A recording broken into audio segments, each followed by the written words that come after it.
La Central Unitaria de Traballadoras es un sindicato gallego creado en diciembre de 1998, después de una ruptura con la Confederación Intersindical Galega.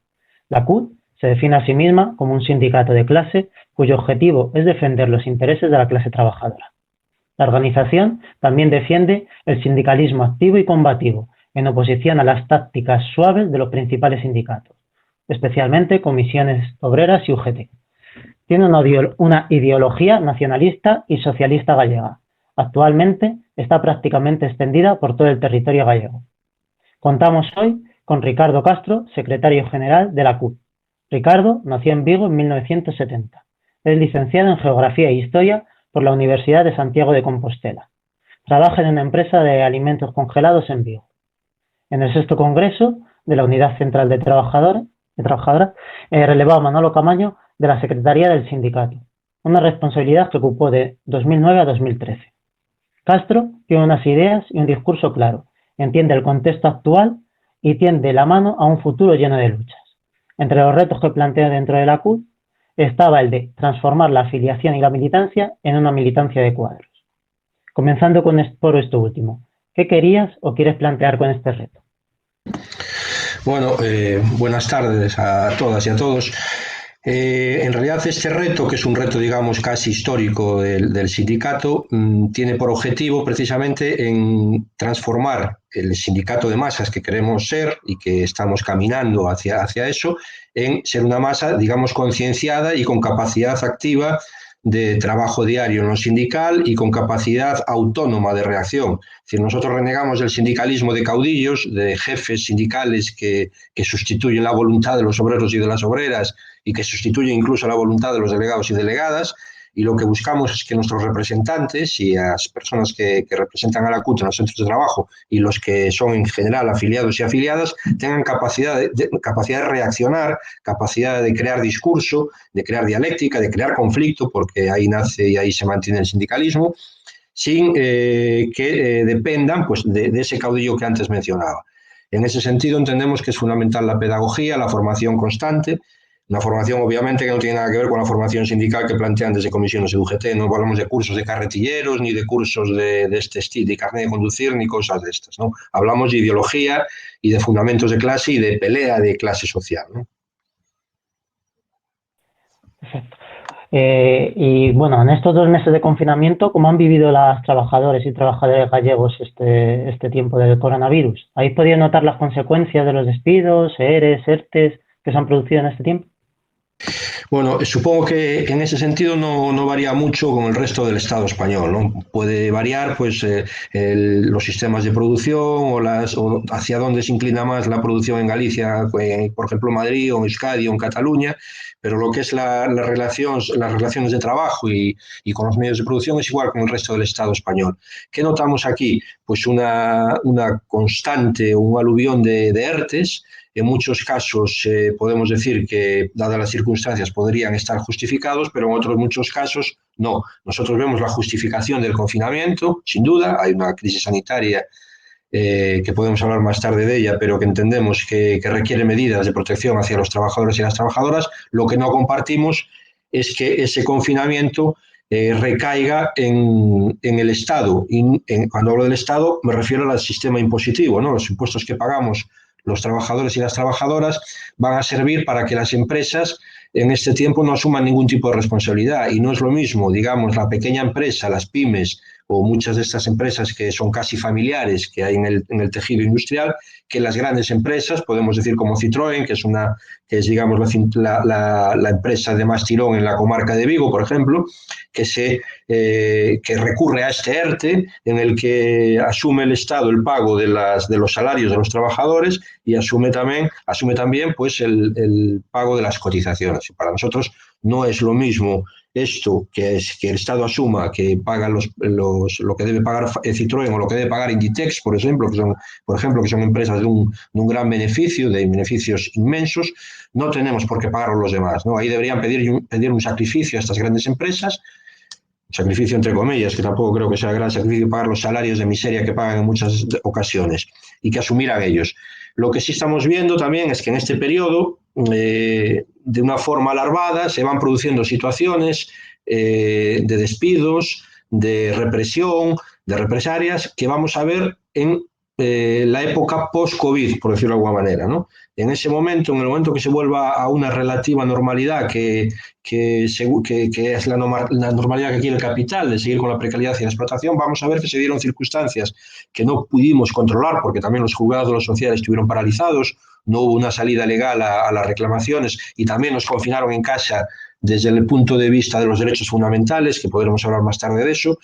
Y seguramente cuando volvamos a esa supuesta normalidad nos vamos a encontrar en una situación muy grave de casos, de despidos, de ERTES encubiertos, de ERES encubiertos, de abusos empresariales que entendemos que van a llevar a una época de mucha confrontación.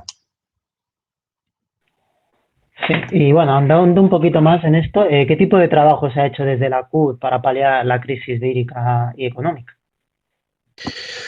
Bueno, como a todas las organizaciones sindicales o organizaciones de lucha que puede haber a lo largo del Estado español, esta situación nos cogió a todos un poco a contrapelo, ¿no? Entonces tuvimos que improvisar, pero ahí creo que estuvimos ágiles, creamos un comité de crisis en el mismo momento y sobre todo nos dividimos en tres ramas de trabajo, por decirlo de alguna manera. Una es la comunicación.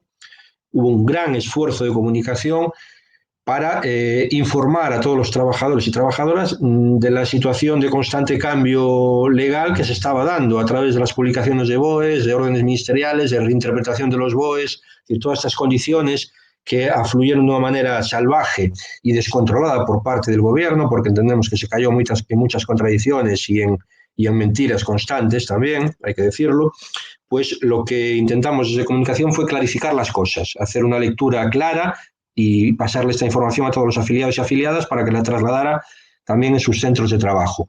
Luego creamos un grupo, digamos, de asesoría jurídica que estaba compuesto por los abogados y las abogadas del sindicato, que se dedicaron a hacer un análisis pormenorizado de toda esta legislación nueva que estaba apareciendo y nos la pasaban para que nosotros la traduciéramos, digamos, al tercer grupo, que sería el de acción sindical. ¿Qué hacer y cómo enfrentar estas situaciones?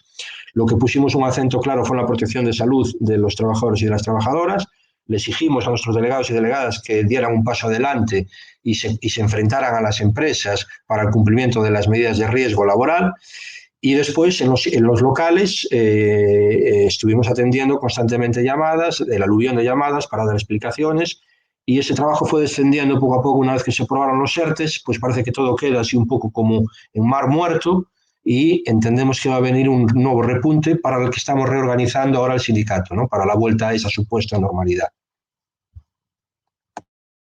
Bueno, para el día 1 de mayo, el Día Internacional de la Clase Trabajadora, desde la CUT y bueno, desde otros territorios del Estado, se intentó realizar una caravana de vehículos para intentar romper el confinamiento, cumpliendo con todas las medidas de seguridad y de sanidad, pero fue ilegalizada. ¿Qué razones os llevó a realizar esta acción? ¿Qué recorrido han tenido los recursos interpuestos? Bueno, en primer lugar, como todos los años, tuvimos una reunión de la dirección sindical y del sindicato para tratar el tema de 1 de mayo. Para nosotros es una fecha importante, no una fecha como se viene celebrando en los últimos años, que le llaman incluso el puente de mayo o la festividad de mayo, cosas así, ¿no? Sino una fecha reivindicativa de pedir cosas. Y este año entendíamos que era aún más importante el 1 de mayo. ¿Por qué? Pues porque hay que ir preparándose para lo que viene, ¿no? Nosotros queremos salir de esta nube en la que nos está metiendo el Estado español desde el primer día de que se produjo el COVID, en el que nos dicen que hay un virus que viene de fuera, que es algo, digamos, un factor externo y que no tiene nadie responsabilidad con este virus y que lo único que tenemos que hacer es tener unidad, ruedas de prensa con militares, con guardias civiles, con Policía Nacional, unidad de España, y que con esto y con la presencia de los militares en las calles se acaba con el virus. Nosotros estamos viendo que eso, veíamos en nuestro análisis, que eso es digamos, un precedente a lo que viene. Están alienando la opinión pública con respecto a que aquí nadie tiene responsabilidades y que tenemos que estar todos en el mismo lado, quien se mueve de ese lado es un traidor.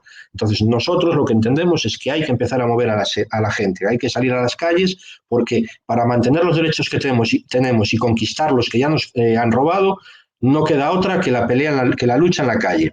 Entonces, para nosotros el 1 de mayo era un buen indicador de decir a la gente, está muy bien aplaudir en los balcones, pero hay que salir a las calles.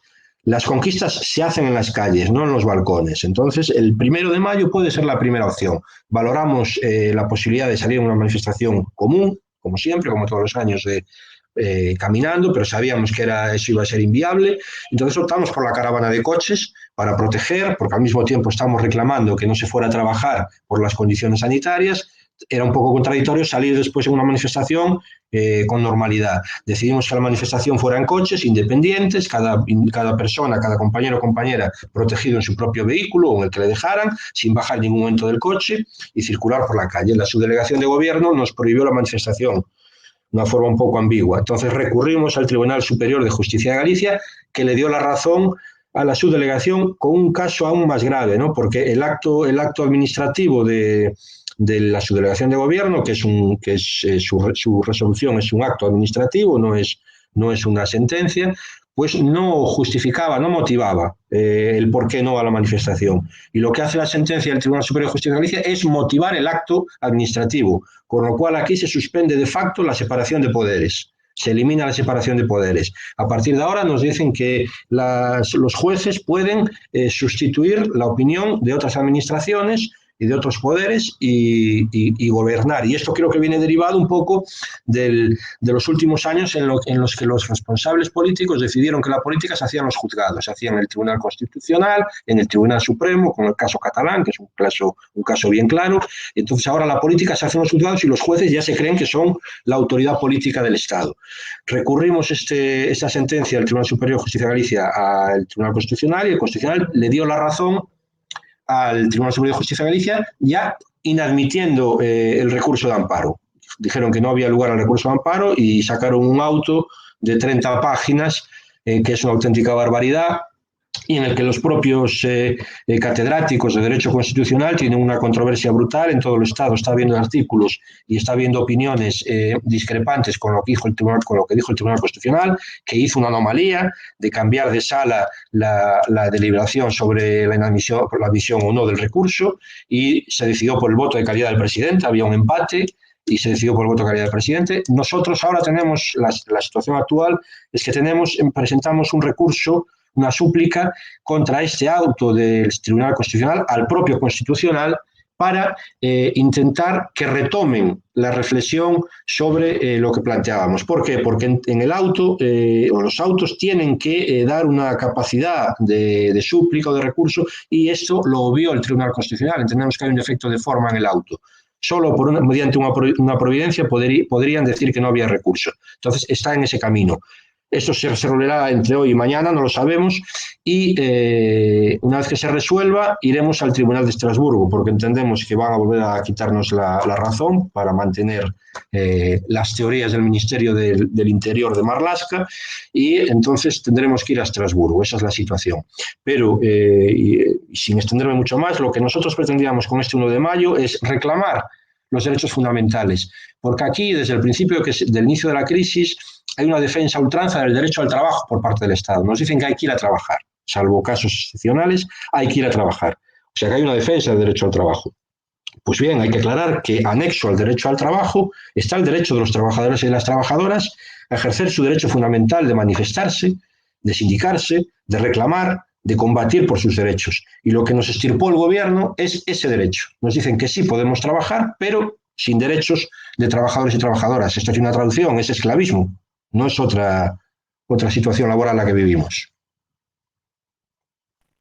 Sí, claramente. Además entra en una contradicción porque, por ejemplo, así a los compañeros de Aragón y creo que también en los Carreras sí les permitieron hacer la caravana y cumpliendo todas las medidas de seguridad y sin ningún problema. Aparte que de eso, pues incluso recibiendo el aplauso de los barrios obreros, por lo que tú dices, oye, es nuestro día, es el día de la clase obrera, es un día de lucha y la gente y los trabajadores lo reconocen. ¿Y vosotros habéis notado alguna reacción tras la legalización de esa caravana de otros sindicatos, de trabajadores, etcétera? Sí, retomando un poco lo que acabas de decir de otras manifestaciones del Estado, es contradictorio, pero bueno, la única que llegó al Tribunal Constitucional fue la nuestra, porque en otros territorios del Estado, cuando la subdelegación denegó la manifestación, los tribunales superiores de esas autonomías o comunidades o nacionalidades, pues sí que dijeron que había derecho a ejercer la manifestación ese día. Entonces ahí se acabó el conflicto. La única que llegó fue al Constitucional fue esta y se pronunció de esta manera, ¿no? Que es muy grave este pronunciamiento. Reacciones innumerables de solidaridad a lo largo de todo el Estado español, aparte de, digamos, de la controversia jurídica que crea con respecto al ordenamiento jurídico, a la separación de poderes y a la interpretación del Constitucional, que eso pues está levantando mucho debate en lo que son las asesorías jurídicas de los distintos sindicatos. Bueno, los sindicatos tienen una posición clara, ¿no? Por lo menos los sindicatos de clase y combativos. Las corporaciones sindicales empresariales tendrán otra opinión, por supuesto, pero los sindicatos de alternativos sí están con nosotros y entienden este mensaje y hay solidaridad, es decir, recibimos muchas llamadas, ánimo compañeros y lo que haga falta. Desde muchas partes del Estado se nos ofreció ayuda, si nos hace falta, si nos faltan recursos, o tanto humanos como económicos, se nos ofreció en todo momento, o sea, en ese sentido sirvió para despertar la solidaridad internacional. Tratamiento de los medios también, es decir, tratamientos de medios alternativos está siendo muy positivo, y en otros, los del Estado, los que trabajan para el establishment, ya sabemos cómo van a reaccionar, pero también tiene acogida y también hay debate, muchas veces por intereses espurios, pero bueno, ahí no vamos a entrar, ¿no? Pero en general sí, está teniendo mucha acogida en positiva para los compañeros y compañeras de otros sindicatos. Bueno, ¿y qué papel crees que ha jugado o están jugando el sindicalismo, tanto el oficial de comisiones obreras, UGT, como el alternativo en esta crisis? Bueno, empezando por comisiones y UGT, digamos, las grandes corporaciones sindicales, el papel de siempre, el papel decepcionante, es decir, hasta se están prestando a ese discurso de los nuevos pactos de la Moncloa. Hay que recordar que los primeros pactos de la Moncloa fueron una gran traición a la clase trabajadora y a la soberanía de los pueblos. Sin duda alguna, fue la gran traición también del Partido Comunista al momento histórico que se vivía. Comisiones Obreras fue el responsable de la liberalización y el neoliberalismo que se impuso en las relaciones laborales en España en aquel momento, en el Estado español, y ahora quieren volver a jugar ese papel. Y están jugando un papel de complicidad absoluta con el Ministerio de Trabajo, con los que se llamaban política alternativa o nueva política, que venían a derribar el régimen del 78, y resulta que son los que están aplicando en su máxima extensión la ley Mordaza, los que están aplicando la reforma laboral, los que están prostituyendo el valor de las palabras, hablando de permisos retribuidos recuperables, cuando eso es un oxímoron, es una contradicción inexplicable, cuando nos hablan de que los trabajadores que están en ERTE no están en paro, es decir, están manipulando el mensaje, mintiendo constantemente y engañando. Entonces, el papel que están ejerciendo aquí comisiones y UGT son los que le lavan la cara, digamos, social a todas estas medidas neoliberales y vuelven a insistir en este papel, ¿no? Entonces, yo lo que espero es que por enésima vez los compañeros y compañeras que militan en estas organizaciones o le den una vuelta a sus direcciones y los manden a todos a paseo, o se vayan en masa de estos sindicatos, ¿no? En cuanto al sindicalismo alternativo, pues yo por los contactos que tenemos a nivel internacional y por los contactos a nivel del Estado español, intuyo que pretendemos, que sabemos lo que va a venir a nivel de precariedad y de lucha, y que intentaremos, o nosotros vemos como solución, intentar tejer alguna red de solidaridad internacional y de respuestas comunes, porque cuanto más divididos estemos en esta lucha, cuanto más frentes divididos tengamos, más difícil va a ser atar al enemigo, ¿no? Y entonces lo que nos planteamos es crear esa red, intentar buscar, sabiendo que cada uno tiene legítimamente sus aspiraciones y tenemos contradicciones entre unas y otras organizaciones, pero debemos buscar ese camino que nos junte en lo común e intentar dar una respuesta diferente, porque lo que no vale es el reformismo para este sistema. Nosotros estamos en una situación que tiene que ser ya de confrontación, es decir, no nos vale este régimen del 78, no nos vale su forma de entender. Nosotros en el 1 de mayo elegimos el lema de capital versus vida, porque entendemos que el capitalismo es contrario a la vida. estamos con la opción de situar la vida en el centro y eso implica poner en la diana al capitalismo y combatirlo por todos los medios que tengamos. Una vez vuelta a la normalidad, se sabe que acabe el estado de alarma, ¿cómo veis esa situación? ¿Qué propuestas veis que nos viene encima? Bueno, así a grosso modo entendemos que lo que nos viene encima es una crisis brutal, ¿no? Y además estamos otra vez en esa situación de discurso de irresponsabilidad. Me acuerdo que durante la crisis del 2008 el responsable era el mercado, un ente neutral, que no sabemos a quién pertenece, a quién no pertenece. Ahora el responsable es un virus, es el COVID, pero la realidad es que los responsables son los políticos y la economía. Bueno, los políticos digamos que son títeres o gestores del capital, ¿no? El responsable último es el capitalismo. Sabemos que en el 2008 el responsable fue el capitalismo y su forma aberrante de ganancias rápidas, y los gestores que estuvieron en todos los estados fueron responsables y salieron de rositas. Incluso los bancos, que eran uno de los principales responsables, salieron beneficiados. Pagamos los trabajadores y las trabajadoras. Ahora, el COVID es el responsable, al parecer. Y no nos paramos a analizar. Por ejemplo, en el Estado español, aquí digamos que aceptemos que el virus es el responsable de esta situación. Bien, pero para llegar a esta situación o para enfrentar esta situación necesitamos recursos. Los recursos sanitarios, por ejemplo, públicos. Esos recursos fueron recortados desde el año 2008 de una manera exagerada, tanto por el Partido Popular como el Partido Socialista. No hay más que recordar en el Estado español la aprobación de la Ley 1597. La Ley 1597 permitió la privatización de la sanidad por la puerta de atrás. Permitió que en Madrid, por ejemplo, se crearan en nada 8 hospitales públicos que fueron privatizados. Es decir, se permite que toda la gestión de un hospital sea externalizada y privatizada.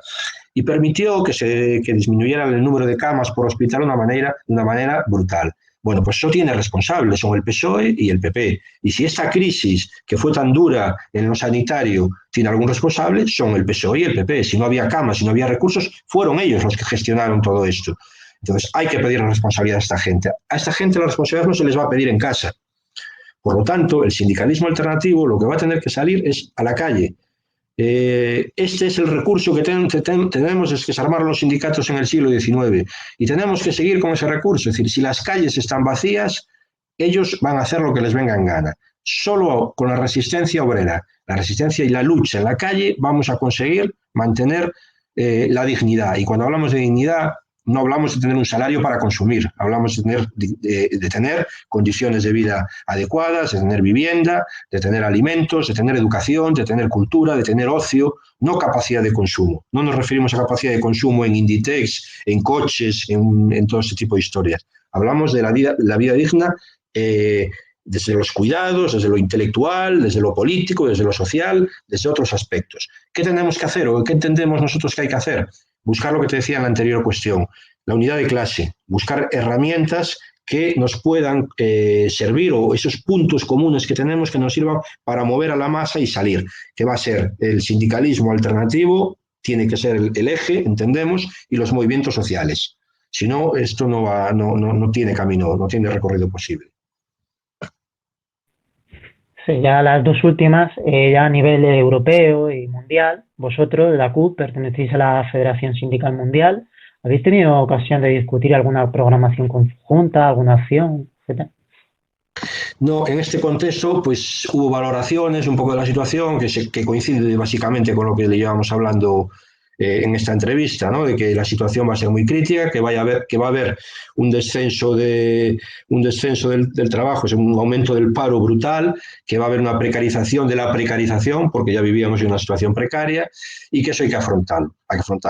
Para nosotros medidas claras y que exponemos, aparte de la pelea en la calle que hablábamos antes, está en la reducción de la jornada laboral. Es decir, tenemos que pasar a una jornada de 30 horas semanales, más o menos, ¿no? Podemos variar ahí, pero hay que reducir la jornada de trabajo, hay que repartir el trabajo, hay que cambiar nuestro concepto de vida, hay que hacer un plan de empleo para la gente joven y para la gente en franjas de edad que es difícil que encuentren trabajo, ¿no? De 45 años hacia arriba, pues si pierdes un empleo ya no hay donde te cojan. hay que eliminar las subvenciones a la Iglesia, es decir, un Estado laico 100%, hay que eliminar los beneficios de las farmacéuticas, hay que entrar duramente ahí con las patentes, hay que crear vivienda digna, hay que eliminar los conciertos en la sanidad y en la educación, es decir, hay un camino por recorrer que tiene que ver con la confrontación, que no se va a hacer bajo el sistema en el que estamos viviendo, ni con los partidos que están gestionando la política. Y bueno, hace poco tuvisteis una mesa redonda con sindicatos de otros países europeos. ¿Qué opinas del marco europeo actual? ¿Hay alguna posibilidad de dar respuesta obrera a la banca euroalemana? Bueno, nosotros desde hace años venimos defendiendo que la Unión Europea es un fracaso absoluto, es una organización que se creó en su día ya con la Comunidad Económica del Carbón y Acero con la única finalidad de obtener beneficios económicos, que acentuó esta intención de máquina de engranaje económico con el Tratado de Maastricht del 92, con el Tratado posterior de Lisboa, con la intentona de la Constitución Europea que fracasó y que luego metieron por la puerta de atrás a través de directivas, y con el euro definitivamente. Para nosotros la Unión Europea y el euro son enemigos públicos de la clase trabajadora. Y hay que combatir la Unión Europea y hay que combatir el euro. Para nosotros quedó demostrado en la crisis del 2008 y va a quedar demostrado después, ¿no? Es decir, aquí hay dos pivotes o hasta ahora en las relaciones económicas, que eran Estados Unidos y en Europa Alemania. Ahora también están los gigantes asiáticos, el gigante asiático, China, ¿no?, que es el que hace el contrapoder, aparte de Rusia. Y entendemos que mientras no haya una contestación también de clase a nivel europeo, Alemania va a seguir gestionando económicamente Europa, y cuando le convienen bonos europeos serán bonos europeos, cuando le convienan no bonos europeos no serán bonos europeos, si le conviene intervenir Grecia, interviene Grecia, si le conviene... Y no estoy haciendo aquí digamos, una tesis germanofóbica, ¿eh? Estoy refiriéndome a Alemania porque es la que, digamos, el motor europeo, como podría ser Inglaterra en otro contexto, Francia o cualquier otro Estado, ¿no? Aquí lo que rige los mandatos de la Unión Europea es el capitalismo. Y su nacimiento fue el capitalismo y su crecimiento fue el capitalismo. Nunca la Unión Europea de los pueblos y nunca la Unión Europea de los trabajadores y las trabajadoras. Bueno, pues desde Red Roja hemos tratado ya un poco todos los temas. Podríamos profundizar un poco más, pero bueno, agradecer a Ricardo Castro que nos haya acompañado en esta interesantísima charla. Destacar, yo creo que la unidad obrera, la autoorganización, la unidad en la lucha, intentarlo, pues para intentar romper con todos estos sinvergüenzas que nos gobiernan, intentar eso, la toma de poder. Yo creo que hay que intentar eso, aprender de la crisis anterior del 2008 y dar una respuesta, es decir, la unidad en la lucha, crear frentes en donde sea, la autoorganización obrera y nada, pues eso, crear contrapoder donde podamos y poco más. No sé si quieres añadir algo más, Ricardo. No, coincidir y simplemente agradecer esta entrevista, y seguro que nos vemos por los caminos de las calles, que son los nuestros. Son los nuestros. Pues muchas gracias, Ricardo. Gracias a vosotros, un saludo.